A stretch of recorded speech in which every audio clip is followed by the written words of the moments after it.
तो दोस्तों जैसा कि आपको पता है इस टाइम पर जो हमारे पीएम हैं वो यूएई के दौरे पर हैं। वहां पर वो पहले हिंदू मंदिर का उद्घाटन भी करेंगे, इसके बाद वो कतर जाने वाले हैं। लेकिन उसी दौरान में यूएई से एक बहुत ही बड़ा अपडेट आ रहा है और साथ में ही सऊदी दूसरा देश है जहाँ से बहुत बड़ी अपडेट आ रही है। तो दोस्तों सऊदी के अंदर एक डिफेंस शो हुआ था जिसके अंदर भारत की भी कंपनियों ने बढ़ चढ़ कर हिस्सा लिया था और उन्होंने अपने मिसाइल्स वगैरह भी दिखाए थे जिसमें ब्रह्मोस भी एक थी। अब इस डिफेंस शो के बाद क्या हुआ कि सऊदी अरेबिया और यूएई जो कि भारत के आज की तारीख में बहुत ही क्लोजेस्ट अलाय माने जाते हैं पूरे अरब वर्ल्ड में, ये दोनों देश ही हैं जो भारत की ब्रह्मोस मिसाइल खरीदने में हद से ज्यादा इंटरेस्टेड हैं। वैसे तो नॉर्मल वाली ब्रह्मोस तो खरीदना ही चाहते हैं, लेकिन बड़ी बात यह है कि भारत की मिसाइल अभी वर्क इन प्रोग्रेस में है जिसका नाम है ब्रह्मोस NG और ये बहुत ही जल्दी इंडियन आर्मी में भी शामिल होने जा रही है और ये एक बहुत ही खास वेरिएंट है ब्रह्मोस फैमिली के अंदर। दरअसल बात यह है कि ब्रह्मोस फैमिली की जितनी भी मिसाइलें हैं उसमें से ये जो मिसाइल है वो सबसे बड़ी बात तो ये एकदम नेक्स्ट जनरेशन की है जिसमें एकदम अप टू डेट टेक्नोलॉजी आती है। और दूसरी सबसे बड़ी बात यह है कि ये एक एयर लॉन्च वेरिएंट है, यानी कि आप इसे जमीन से तो लॉन्च नहीं कर सकते, इसे आपको पहले अपने विमान में लगाना होगा, इसके बाद ही आप इसे लॉन्च कर विमान यानी लड़ाकू विमान। और ये एक बहुत बड़ा रीजन है कि इसे ब्रह्मोस फैमिली का एक बहुत ही एडवांस और खतरनाक वेरिएंट बताया जाता है। और वो इसलिए क्योंकि अभी तक जितनी हमारे पास ब्रह्मोस मिसाइल है उसमें से जो मैक्सिमम रेंज है वो है 850 किलोमीटर, उससे ज्यादा ब्रह्मोस मिसाइल की रेंज नहीं है। वो इस वजह से क्योंकि अभी तक हमारे पास जितनी भी ब्रह्मोस मिसाइल की फैमिली है उसकी मैक्सिमम रेंज है 850 किलोमीटर, उससे ज्यादा हम ब्रह्मोस मिसाइल को नहीं बेच सकते। और यही रीजन है कि कहा जाता है कि वैसे तो ब्रह्मोस मिसाइल एक अनबीटेबल मिसाइल है, इसका सामना करना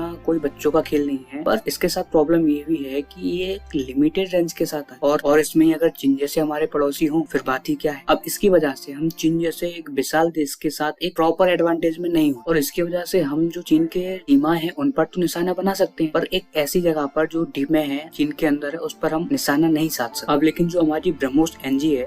उसे मोस्ट डेंजरस मिसाइल क्यों कहा जाता है, क्योंकि इसके साथ तो हमारे लिए कोई प्रॉब्लम ही नहीं होती, रेंज की जो लिमिटेशंस हैं वो इस पर कारगर ही नहीं। एक्चुअली क्या है कि ये जो मिसाइल है वो लड़ाकू विमान में लगती है, भले ही अब इस मिसाइल की रेंज 250 से 350 किलोमीटर की हो, लेकिन ये लगती तो लड़ाकू विमान में है। और आज की तारीख में जो नॉर्मल से नॉर्मल लड़ाकू विमान है वह कम से कम 2000 किलोमीटर की रेंज के साथ आता है, इसीलिए ऑटोमेटिकली 2500 किलोमीटर तक अटैक कर सकती है। यानी कि इस एयर लॉन्च मिसाइल की हेल्प से आप दुश्मन के डीप से डीप इलाके में स्ट्राइक कर सकते। और ये एक वजह है जिसकी वजह से अरब की दो पावरफुल कंट्रीज सऊदी और यूएई इस पर नजर लगाए बैठे हैं। अब मुझे एक शंका है कि भारत यूएई को तो दे सकता है ब्रह्मोस मिसाइल, क्योंकि अरब वर्ल्ड में यूएई भारत का नंबर 1 एलाय बन चुका है, वहाँ पर हिंदू मंदिर खोले जा रहे हैं, वहाँ की जो रॉयल फैमिली है उनके साथ हमारे पीएम के रिलेशन बहुत अच्छे हैं, साथ ही इंडिया और यूएई का जो व्यापार है वो ऑल टाइम हाई पर चल रहा है। ऐसे में यूएई को तो मिल सकती है, इसमें तो कोई शंका नहीं है,